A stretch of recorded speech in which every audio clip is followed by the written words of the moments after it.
सुंदर हार्मोनियम शिक्षा बा सहज हार्मोनियम शिक्षा अति सहज आपण केमिति हार्मोनियम बजाई पारे तापर वीडियो प्रस्तुत करा जदि ये वीडियो आपनकर किसी उपकारिता दिए तो चैनल को लाइक शेयर कमेंट सब्सक्राइब करने भूलिए ना। तले थी बेल आइकन को प्रेस करेंगे जहाद्वारा आप सर्वप्रथमे आमर वीडियो देखिपारे। तेज आसतु हार्मोनियम आम किपर शिखा अति सहजरे केमी हार्मोनियम आम बजाई पार तार विषय वीडियो प्रस्तुत करवा आपण को पुणी थे स्वागत करुच्ची। तेज आसतु हार्मोनियम फोकस करुच्ची। तो हार्मोनियम शिखा कहले प्रथम आम ता विषय जानापी पड़ो ता विषय किसी कथा जानापी पड़ो। तो हार्मोनियम तीनोटी सप्तक रही। प्रथम बुझंतु तीनोटी सप्तक रही। प्रथम हूँ मंदर सप्तक तापर रोचे मध्य सप्तक तापर रोचे तार सप्तक।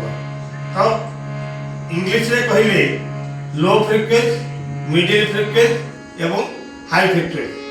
तो तीनोटी सप्तक रही। ये तीनोटी सप्तक रे स्वर संख्या रही 7टी जहाँ सा रे गा मा पा धा नी सा। तो सा रे षडज रे ऋषभ गा रे गांधार मा रे मध्यमा पा रे पंचम धा रे धैवत नी रे निषाद। ये 7टी स्वर ना। ये 7टी स्वर ना रे केउ केउ जीवजंतु ठार ये स्वर आसी सेटा देखा। षडज हूँ मयूर स्वर ऋषभ वृषभर स्वर गांधार सागर स्वर मध्यमा गाईर स्वर पंचम कोइलीर स्वर धैवत घोड़ार स्वर निषाद हस्तीर स्वर। ये जीवजंतु मानक ठारू ये स्वर समूह को संग्रह करा जाई 7टी स्वर रे निबद्ध करा जाई संगीत आरंभ करा जाई। ये 7टी स्वर नाम भितर ताकू पुणी 2 भाग रे विभक्त करा जाई जहाँ शुद्ध स्वर कोमल स्वर।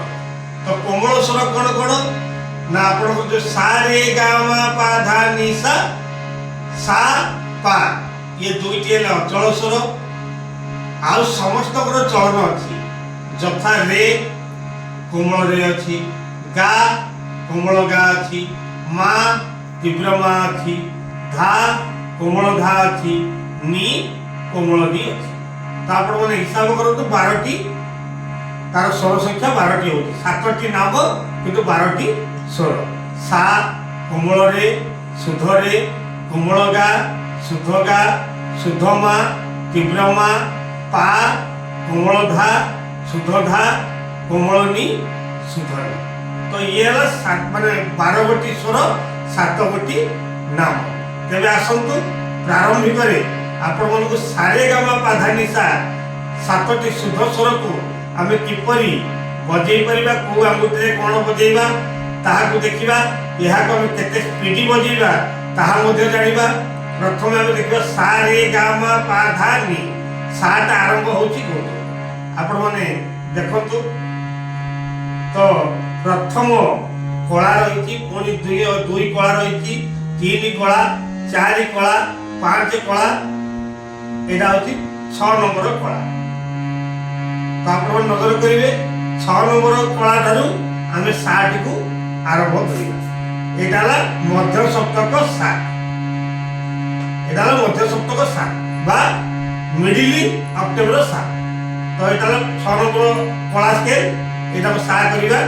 तापर हम रे देखले रे तापर आसला गा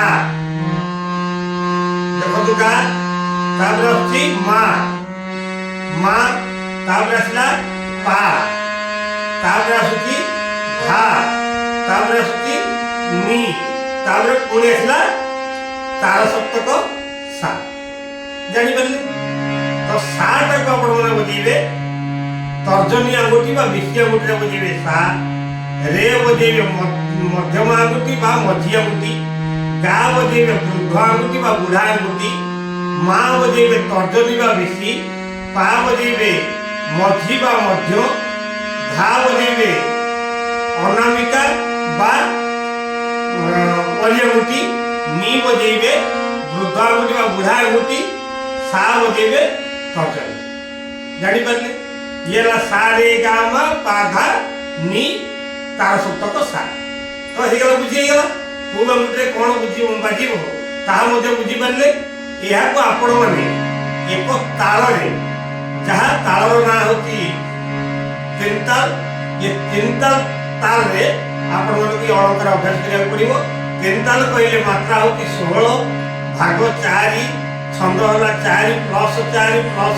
4 प्लस 4 1 5 13 ताली 9 मात्रा भाग तो यार भीतर हमको सारे गामा पादानी सा करबा पड़िबो एक गुण 2 गुण 4 गुण एक गुण कहले गोटे मात्रा रे गोटे अक्षर 2 गुण कहले गोटे मात्रा रे दुईटी अक्षर 4 गुण कहले गोटे मात्रा रे चारोटी अक्षर तबे देखिबा हम केमिति यहा को अभ्यास करबा टिके नजर करंतु आपण माने देखिबे सा रे गा मा पा धा नी सा सा नी धा पा मा गा रे सा ये लेखो गुण 2 गुण सा रे गा मा पा धा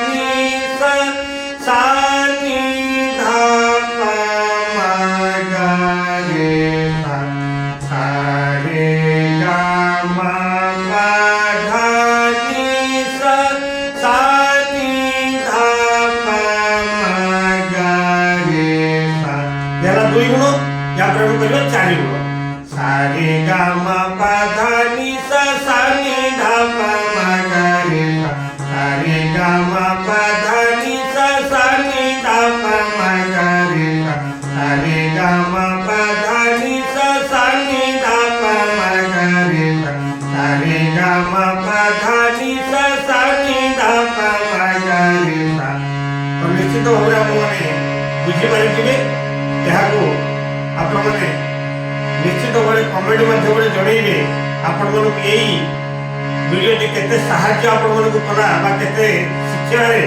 आपण केते तो सहाय्य करिछि निश्चित भाव कमेंट माध्यम जणैबे रहउछि जय जगन्नाथ जय जगन्नाथ जय जगन्नाथ।